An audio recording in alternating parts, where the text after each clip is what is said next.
பாருங்க பாருங்க எப்படி இருக்குன்னு கொல்லிமலையில் இருக்கிற ரூட்டு. வர்றவங்க தைரியமாக வாங்க. கொஞ்சம் ஏமாந்தவங்கன்னா ஏன்னா புளி அடிச்சு சாப்பிட்டுடுவோம்ல. இதா என்ன ஒரு டீப் ஃபாரஸ்ட் பாருங்க.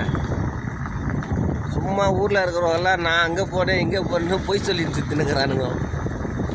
இந்த மாதிரி இடத்துக்கெல்லாம் போயிட்டு வாங்க. அப்போ தான் அவங்க பிரச்சனைகள்லாம் தீரும். கொஞ்சம் ஜாலியாக இருப்பீங்க. எப்போ பார்த்தாலும் குடும்பம் நினச்சிருந்தீங்கன்னு இந்த பிச்சை தான் எடுப்பீங்க. ஜாலியாக இருங்க, சந்தோஷமாக இருங்க. இந்த மாதிரி இடத்துக்கெல்லாம் போங்க. லைஃப்பை என்ஜாய் பண்ணுங்கள்.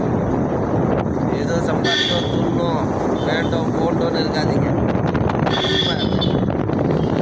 எனக்கு பொறுத்த வரைக்கும் நான் சந்தோஷமாக இருக்கிறேன். எந்த கவலையும் கிடையாது. இருக்க பிரச்சனைங்க இருக்குது, எல்லாருக்கும் தான் இருக்குது, எல்லாமே இல்லை. இருந்தாலும் கொஞ்சத்துக்கு நம்ம சந்தோஷத்தையும் பார்த்துக்கணும். ஓகே, நன்றி, வணக்கம்.